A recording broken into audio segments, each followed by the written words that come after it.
So today we're diving into some pretty wild territory, alternate history, you know. Right.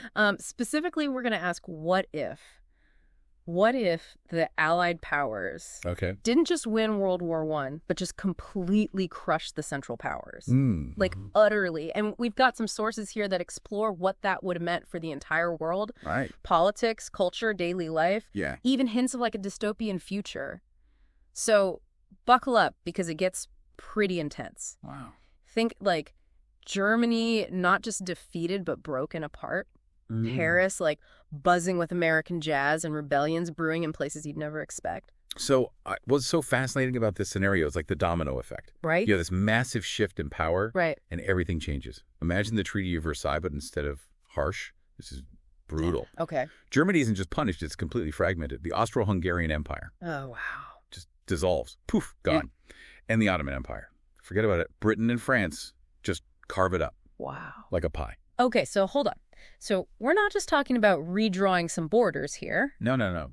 You're talking about whole new countries popping up where there were none before. Exactly. I'm already trying to picture a map of Europe, and it looks like nothing I recognize. Right. It's wild. You're talking about Czechoslovakia, a greater Romania, places that would only exist in this alternate timeline. Yeah. It's really kind of mind-blowing how different our world could be just based on events from over a century ago. Oh, absolutely. And it's not even just the map that's different, right? Right. The whole vibe is different. Yeah. You have this strange contrast where the victors like France and Britain, Yeah. they're experiencing this surge of patriotism. You know, Yeah. like we won, we're the best. Right. But at the same time, they're also dealing with this silent epidemic of what they called back then shell shock, Right. which we now call PTSD. Right. So even winning, even this huge victory comes at a Yeah. terrible cost. That is so interesting. So even with this absolute victory, there's no real happily ever after. Not at all. Makes you think about the long-term effects of war, you know? Even on the so-called winners. Right. But what about the countries that lost? I mean, they must be dealing with a whole other level of turmoil. Oh, absolutely. Humiliation, economic hardship. It's basically a recipe for resentment and unrest. Right. And it's not just the old empires collapsing that creates this power vacuum. Okay. Britain and France, emboldened by their victory, they double down on expanding their colonial holdings. But of course, that leads to pushback. Right. So all those whispers of rebellion we mentioned earlier, Yeah. they're probably getting pretty loud at this point, especially in that fractured Germany. Oh, yeah. And I'm guessing our sources suggest some serious internal conflicts brewing there too, right? Exactly. A fragmented Germany becomes a hotbed for all kinds of ideologies and movements. Yeah. You've got nationalists, communists, Oh, wow. all vying for power. It's a situation ready to explode. Okay, so we've got political upheaval on like a global scale. But how does all this turmoil impact culture? I mean, art often reflects the anxieties of the times, right? Precisely. Yeah. And you see that reflected in the literature of this era. Think about the lost generation of writers, Yeah. like Hemingway and Fitzgerald. In this world, their disillusionment, it's even deeper. Their critiques of society, even sharper. It's like the whole world is trying to process this massive trauma through art. And it's not just writers, right? I think our sources mentioned something about jazz kind of exploding onto the scene in Europe. Oh, yeah. Jazz, which was already gaining traction in the U.S., it becomes this symbol of the changing times, this blend of cultures, Wow. a rejection of the old ways. It's fascinating to think about how this American art form might have evolved differently in this Europe. That is interesting.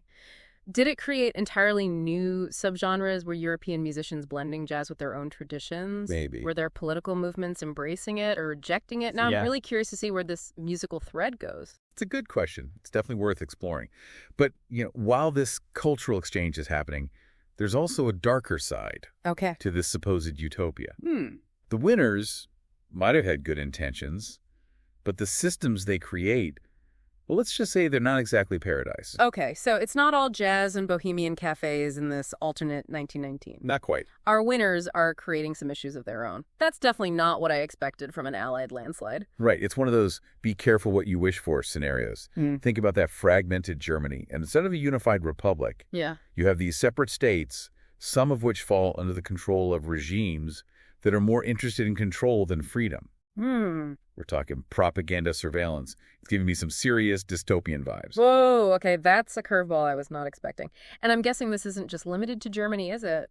What about the colonies that Britain and France were so eager to expand? Exactly. Colonial oppression ramps up, leading to discontent and inevitably more resistance. It seems that even in victory, the seeds of future conflict are sown. Yeah. It makes you wonder if anyone truly wins in this scenario. So it seems like this decisive Allied victory, as shiny as it might have looked at first, has created a world that's anything but stable. Yeah. It makes you wonder if winning even means anything in this context. That's the real question, isn't it? We've got Yeah. this alternate 1919 where instead of peace, there's just a bunch of simmering tensions waiting to boil over. Yeah. New countries are struggling to find their footing. Old empires are clinging to power. And it feels like almost everyone is carrying around a whole lot of resentment.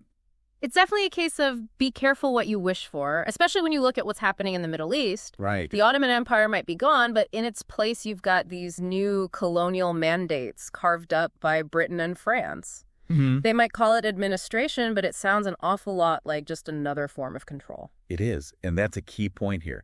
These mandates, they're essentially territories taken from the defeated Ottoman Empire. Right. And placed under the control of Britain and France. It was supposed to be a temporary arrangement leading to eventual independence, but in reality, it often just meant continued exploitation and a complete disregard for the wishes of the people living there. So it's not just Germany that's a powder keg in this scenario. It feels like the whole world is primed for some serious upheaval. Yeah. It's almost like you can draw a direct line from these colonial mandates to the conflicts we see in the Middle East today. That's the unsettling part, isn't it? This alternate timeline we're exploring, it's not some distant fantasy. Right. It's a reflection of the forces that have shaped our world. Forces that don't simply vanish with a treaty signing. They adapt, they evolve, and they find new ways to express themselves. Yeah, and it really makes you think about whether some conflicts are just baked into the system, no matter how the pieces are arranged. But okay, let's step back from the doom and gloom for a minute and talk about the characters again, because I think their stories really bring this alternate world to life. Yeah. We were talking about Heinrich, the German veteran, Marie, the French nurse, Richard, the British diplomat, Lena, the activist in Yugoslavia, Ahmed, the shopkeeper, and Sophie, the writer. Agreed. They provide that human element, that point of connection for us. Right. As we try to grasp the scale of this alternate historical shift. For example, take Heinrich, the German veteran. Yeah. He's not just dealing with the aftermath of defeat. He's dealing with the fact that Germany, as he knew it, no longer exists. It's like his entire sense of identity has been shattered. That's such a powerful image. It's not just about losing a war. It's about losing your place in the world. Exactly. And then you have Marie, the French nurse, who's trying to rebuild her life amidst all the destruction. Yeah. I imagine her story as a reminder that even in the darkest of times, there's always hope. Always the possibility of healing and renewal. Absolutely. And she's witnessing firsthand the psychological toll of this war, even on the victors. Remember that epidemic of shell shock we discussed earlier? Right. Marie is likely treating those suffering from it, seeing the unseen wounds of war. It's a good reminder that victory comes at a cost, and sometimes that cost isn't fully understood until years later. Yeah. But what about Richard, the British diplomat? Yeah. He's in a particularly interesting position, isn't he? He is. Remember, Britain in this timeline has doubled down on its colonial ambitions. Right. Richard then is caught in this ethical dilemma, trying to reconcile the ideals of his nation with the realities of empire. It's a struggle that many people faced during this era, Right. as the cracks in the colonial system were becoming more and more apparent. It's that classic clash between individual morality and the demands of a larger system. Yeah, exactly. Speaking of cracks in the system, we can't forget Lena, the activist in Yugoslavia. Right. Here's a brand new nation full of potential, Yeah. but also facing immense challenges. Ethnic tensions, political instability, the shadow of these powerful empires looming over them. Lena's story speaks to the power of individuals to make a difference. Even when the odds are stacked against them, she represents that yearning for something better, that belief in a brighter future. Right. That's so essential in times of upheaval, Right. especially when so many around her are losing hope. It makes you wonder if her fight for unity and democracy in Yugoslavia is even more challenging in this alternate timeline. Yeah, I think. I mean, with the victors of WWI clamping down on dissent and expanding their own empires, it seems like the forces of oppression are pretty strong. That's a valid point. It would certainly make her struggle more difficult. Mm-hmm. And then you have Ahmed, the Ottoman shopkeeper. Yeah. He's literally living in the shadow of empire, trying to make sense of life under French control. Right. After the collapse of the Ottoman world he knew. I imagine he's facing a lot of uncertainty and perhaps even resentment towards this new power that's dictating his life. He's a reminder that history isn't just about kings and queens and treaties. It's about the everyday people whose lives are turned upside down by these global events. Right. Their stories are often overlooked, but they're just as important, just as impactful. Yeah.